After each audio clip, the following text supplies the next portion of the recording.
नमस्कार दोस्तों, स्वागत है आपका अपने चैनल मिस्टर एसबी कॉलेज पर।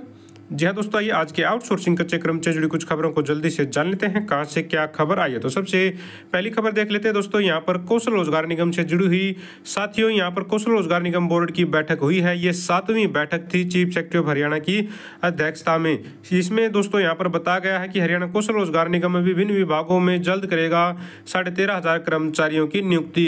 साथियों, ये भी आप लोगों को पता होना चाहिए कि अभी कौशल रोजगार निगम ने काफी सारे जो है शॉर्ट लिस्ट मैसेज भेजे हैं बहुत सारे साथियों के पास, जिसमें कई हजार तो सफाई कर्मचारी हैं, पीएन हैं और अन्य तरह की पोस्ट भी हैं। इसमें यहाँ पर साथियों इन्होंने बताया है लगभग 1.25 लाख कर्मचारियों को तैनात किया जा चुका है, जिसमें यहाँ पर 36,000 जो कर्मचारी हैं वो अनुसूचित जाति वर्ग से हैं, 34,700 से अधिक पिछड़ा वर्ग से है। तो सभी विभागों में दोस्तों कर्मचारियों की नियुक्ति की जा रही है कौशल रोजगार निगम के माध्यम से। ये 7वीं बैठक थी कौशल रोजगार निगम बोर्ड की। आगे बढ़ते यहाँ पर देख लीजिए साथियों, कौशल रोजगार निगम के बाद यहाँ पर करनाल से साथियों अपडेट आ रही है कि जो आउटसोर्सिंग पॉलिसी पार्ट 2 के कर्मचारी पक्का करने की मांग को लेकर करनाल लघु सचिवालय में डटे हुए हैं। जी हाँ, लघु सचिवालय के सामने आउटसोर्सिंग पार्ट 2 कर्मचारी संगठन का धरना तीसरे दिन भी अपनी मांगों को लेकर जारी है। तो साथियों, आउटसोर्सिंग पॉलिसी पार्ट 2 के कर्मचारी पहुंचे हुए हैं पक्का करने की मांग को लेकर और इन्होंने यहीं पर धरना डाल दिया है। अनिश्चितकालीन धरना दोस्तों ये है। कर्मचारियों का आरोप है कि लंबे समय से दोस्तों जो है ये मांग करते आ रही हैं पक्का करने की, लेकिन सरकार है कि ध्यान नहीं दे रही है। इनकी यहाँ पर मांग है कि कर्मचारियों को पॉलिसी बनाकर नियमित किया जाए और सालाना जो वार्षिक वृद्धि होती है साथियों सैलरी में, उसको भी हर साल जो है समय पर जारी किया जाए, उस समय पर लागू किया जाए। कुरुक्षेत्र से अपडेट है साथियों, यहाँ पर कर्मचारी यूनियन ने कच्चे कर्मचारियों को पक्का करने व अन्य मांगों को लेकर ज्ञापन सौंपा है। जी हाँ, प्रदेश अध्यक्ष बोले मांगों को पूरा नहीं किया तो 11 अगस्त को सीएम निवास का करेंगे घेराव। तो यहाँ पर भी सीएम निवास का घेराव करने की यहाँ पर तैयारी कर रहे हैं कर्मचारी, बताया गया है। हरियाणा गवर्नमेंट पीडब्ल्यूडी मैकेनिकल कर्मचारी यूनियन की बैठक हुई है, जिसमें इन्होंने मांग की है कि जन स्वास्थ्य अभियांत्रिकी विभाग में 18 साल से कार्यरत एमपीडब्ल्यू जो कर्मचारी हैं उनको रेगुलर किया जाए। कौशल रोजगार निगम व ग्रामीण ट्यूबवेल ऑपरेटरों को पक्का किया जाए। सभी कर्मचारियों को एलटीसी की सुविधा भी दी जाए। तो यहाँ पर साथियों जो पक्का करने की मांग है वो जोर पकड़ती जा रही है। सभी विभागों के कर्मचारियों की जो प्रमुख मांग है वो आज के समय में पक्का करना ही बनी हुई है।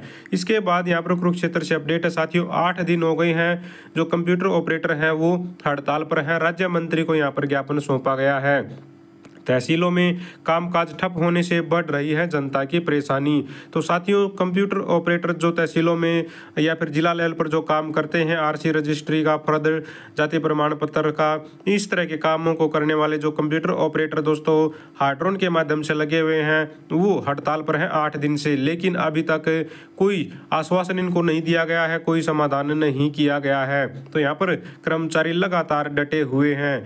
बताया गया साथियों, यहाँ पर झज्जर में भी कंप्यूटर ऑपरेटरों ने अपनी मांगों को लेकर प्रदर्शन किया है और धनखड़ के निजी सचिव को यहाँ पर ज्ञापन सौंपा गया है। तो हर जिले में दोस्तों ये प्रदर्शन चल रहे हैं, पूरे हरियाणा लेवल पर ये प्रदर्शन चल रहे हैं।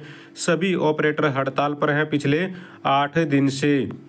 इसके बाद यहाँ पर कुछ अन्य खबरों पर नजर डाल लीजिए। यहाँ पर पानीपत से अपडेट है, सर्व कर्मचारी संघ के बैनर तले कर्मचारियों ने मार्च निकालकर प्रदेश सरकार के खिलाफ जताया है रोष। पुरानी पेंशन बहाल करने, स्थायी भर्ती की मांग कर रहे और कौशल रोजगार निगम के विरोध में नारे लगा रहे हैं कर्मचारी। तो यहाँ पर विधायक को पेंशन तो कर्मचारियों को क्यों नहीं, तो इस तरह की यहाँ पर इन्होंने जो है आवाज उठाई है कि भी सभी कर्मचारी पेंशन के हकदार हैं इतनी लंबी सेवाओं के बाद। इसके बाद हांसी बरवाला से भी साथियों कुछ इसी की अपडेट देखने में आई, जहां पर बिजली कर्मचारियों ने एक्शन कार्यालय के बाहर प्रदर्शन किया है मांगों को लेकर। जी हां, कर्मचारी ने कार्यकारी अभियंता को अपनी मांगों को लेकर 6 जून को सौंपा था मांग पत्र, अभी तक कोई सुनवाई नहीं हुई है। तो कोई सुनवाई नहीं होने से यहाँ पर कर्मचारी नाराज हैं। इन्होंने यहाँ पर बताया है भाई लंबा समय हो गया है मांगों को उठाते हुए और ज्ञापन देते हुए, लेकिन हालात जस के तस बने हुए हैं। इधर वर्कर यूनियन सब यूनिट नारनौद में भी गेट मीटिंग की की गई है। तो यहाँ पर भी all Haryana power corporation worker union द्वारा गेट मीटिंग की गई है। यहाँ पर एक जो सबसे बड़ा मुद्दा दोस्तों कच्चे कर्मचारियों को पक्का करने का है वो तो है ही, साथ में बहुत सारे कर्मचारी हैं जो कौशल रोजगार निगम के माध्यम से या फिर अन्य किसी माध्यम से कच्चे कर्मचारी के रूप में काम कर रहे हैं, उनके 1500 रुपये काटे गए हैं। उनके अभी तक चिरायु कार्ड जारी नहीं किए गए हैं, इनकी सैलरी से रुपये काट लिए गए और अभी तक इनको उसका लाभ कुछ भी नहीं मिला है। यमुनानगर से देख लीजिए, मांगों को लेकर कर्मचारियों ने निकाला रोष मार्च। तो रोष मार्च यहाँ पर निकाला गया है सर्व कर्मचारी संघ के द्वारा। सर्व कर्मचारी संघ के बैनर तले नियमित और अनियमित कर्मचारियों ने की है नारेबाजी। तो नारेबाजी की गई है और यहाँ पर 2 साल की सेवाओं के आधार पर पक्का करने की मांग की गई है। जी हाँ दोस्तों, मात्र 2 साल की सेवा जो कर्मचारी कर चुके हैं उन सभी को भी पक्का करने की पॉलिसी में शामिल करे सरकार, इस तरह की मांग इन्होंने यहाँ पर उठाई है। और जींद में यहाँ पर ग्रामीण सफाई कर्मचारी प्रदर्शन करते हुए आप लोग देखेंगे। कर्मचारियों ने बीडीपीओ ऑफिस परिसर में फूंका सीएम का पुतला। जी हाँ, ग्रामीण सफाई कर्मचारियों की मांग ऑनलाइन प्रणाली रद्द कर हाजिरी सुपरवाइजर से लगवाई जाए। तो ये ऑनलाइन हाजिरी के खिलाफ प्रदर्शन कर रहे हैं। इन्होंने यहाँ पर बताया कि ये जो है अपनी तरफ से, जी हाँ दोस्तों, कर्मचारी पहले पंचायत मंत्री देवेंद्र बबली को, इसके बाद अब महिपाल डांडा को भी ज्ञापन दे चुके हैं। इन दोनों ही नेताओं ने स्पष्ट कर दिया कि वे ग्रामीण सफाई कर्मचारियों को पक्का नहीं कर सकते। सरकार द्वारा ग्रामीण सफाई कर्मचारियों को कौशल में धकेलने की जो कोशिश की जा रही है, सरकार के इस रवैये को लेकर ग्रामीण सफाई कर्मचारी जो है परेशान है और इन्होंने स्पष्ट कर दिया कि इसको सहन नहीं करेंगे। इन्होंने बताया कि भाई ऑनलाइन हाजिरी की बजाय एक सुपरवाइजर का पद है जो 5-6 गांवों पर एक जोन बनाकर जो है बना दिया जाए, एक जोन और जोन पर एक सुपरवाइजर बना दिया जाए हाजिरी लगाने के लिए।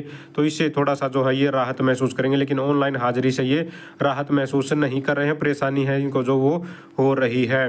और अंत में यहाँ पर जजर से देख लेते हैं, सीपीएलओ प्रतिनिधिमंडल ने सीपीएलओ भर्ती प्रक्रिया व समस्याओं को लेकर विधायक को दिया है ज्ञापन। तो सीपीएलओ आप लोगों को पता है पंचायत लेवल पर अभी जो कंप्यूटर ऑपरेटर रखे गए थे 6,000 रुपये महीना के हिसाब से। साथियों, इनको लगे हुए बहुत कम समय हुआ है, 3-4 महीने हुए होंगे और अभी ये सड़कों पर हैं, ज्ञापन देने के वो मजबूर हैं, क्योंकि एक तो समय पर सैलरी और दूसरा यहाँ पर मात्र 6,000 रुपये ही सरकार इनको देने का बोल रही है। बाकी इनका जो भी कमीशन वगैरह बनेगा वो बनेगा, लेकिन 6,000 रुपये में कौन सी आज के समय में नौकरी दी जाती है? सरकार को इसका भी जवाब देना चाहिए।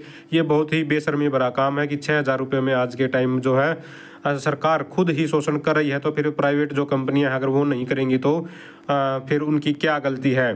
तो यहाँ पर साथियों इन्होंने ज्ञापन सौंपा है अपनी मांगों को लेकर, जायज मांगों को लेकर। तो दोस्तों ये थी सारी की सारी आज की आउटसोर्सिंग कच्चे कर्मचारी जुड़ी खबरें। अगर आप भी चाहते हैं हरियाणा में एजुकेशन से रिलेटेड आउटसोर्सिंग कच्चे कर्मचारी जुड़ी खबरें समय पर पाना तो चैनल को जरूर सब्सक्राइब करें, वीडियो को लाइक करें, दोस्तों साथ शेयर करें। Thank you very much.